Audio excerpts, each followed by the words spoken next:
Pessoal, tudo bom? Eu vou falar para vocês um pouco hoje com relação à defesa em uma sindicância após denúncia, independente de qual tenha sido o encaminhamento, se foi por uma denúncia de paciente, por uma sindicância hospitalar, de repente algum plano de saúde, enfim, independente do que seja, principalmente se tratando de plantão médico. O que eu vejo normalmente os médicos realizarem de defesa em sindicância é de forma totalmente equivocada os argumentos em que eles acabam utilizando, simplesmente relatando o que aconteceu sem se aprofundar, seja em questões jurídicas,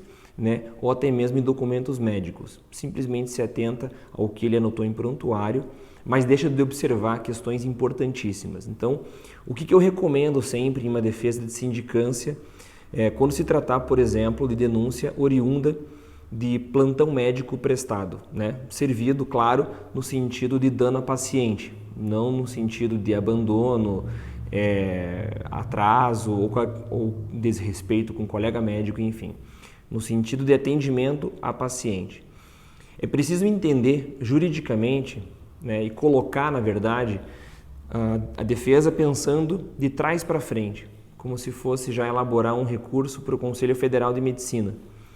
De forma que, ao apresentar os argumentos técnicos jurídicos com relação ao Código de Ética Médica, com relação às acusações que estão imputando ao médico, claro que na sindicância, por exemplo, diferente de uma instauração de processo ético profissional, a capitulação com relação aos artigos o qual o médico supostamente está infringindo não existe.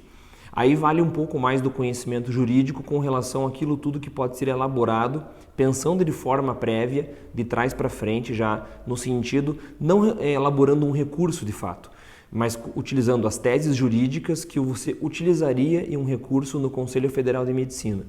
E por que tudo isso? A partir do momento em que você começa a defesa pensando do final para o começo, você consegue eliminar qualquer tipo de possibilidade de que haja argumentos contrários àqueles apresentados pelo médico vivenciado no seu plantão médico, da mesma forma que você evita também, embora tenha alguns advogados ou médicos que enalteçam muito as questões de nulidade processual, eu vejo muitas vezes que, na verdade, é mais um atrapalho com relação à condução da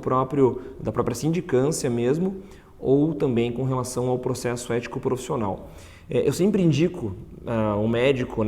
independente se está acompanhado ou não de advogado, se atentar a questões jurídicas, principalmente no tocante às resoluções do CFM, ao Código de Processo Ético Profissional, como principalmente ao que aconteceu de fato no momento do atendimento com relação a exames, com relação às testemunhas e principalmente às condutas, se seguiram protocolos médicos e também a literatura médica. É claro que de forma ampla, sem se atentar a um caso específico, fica muito subjetivo ou de repente fica muito fácil imaginar como que deve ser essa elaboração da defesa. Mas um caminho que eu sempre dou de indicação, enfim, como um norte para elaborar a defesa, para evitar também, principalmente, qualquer tipo de condenação ou moral, ou principalmente um entendimento de juízo de valor com relação ao atendimento médico, até porque muitas vezes envolvendo plantão médico, dificilmente um único médico acaba sendo denunciado, ou o mesmo médico, se for ele mesmo sendo denunciado, ele participe de forma isolada dentro do CRM. Se for representado, por exemplo, por paciente, normalmente há também qualquer tipo de ação civil com relação à possível indenização, da mesma forma também com uma ação criminal, começando com um inquérito policial, feito por um boletim de ocorrência. Então são vários pormenores, questões pormenorizadas que o médico deve utilizar na elaboração da sua defesa, mas principalmente de forma resumida, para colocar de forma mais clara e objetiva para que haja um entendimento do CRM, uma questão muito mais no sentido de que haja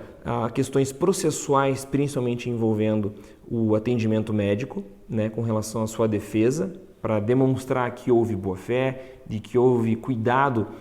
no zelo à saúde do paciente, da mesma forma também utilizando aquilo tudo que acaba beneficiando o médico que são, obviamente, as questões técnicas na medicina. Por isso que eu sempre indico, do final para o começo, utilizando sempre argumentos onde o médico pode fechar com a tese jurídica apresentada, sempre elementos que beneficiam ele e que possa ir dentro de uma sessão de julgamento no CRM, se tratando de processo ético profissional, ou de repente numa apreciação após uma análise do conselheiro sindicante em uma sindicância, num plenário, por exemplo, para votação, que ele possa ter o benefício de ter a sua absolvição. Não ocorrendo isso, aí sim, a gente utiliza os argumentos jurídicos já visando o final do processo ou do final, enfim, do recurso, visando o Conselho Federal de Medicina, buscando os argumentos técnicos, jurídicos, para inocentar o médico com relação àquela condenação que já, obviamente, aconteceu ou que o paciente, ou enfim, quem denuncia está objetivando.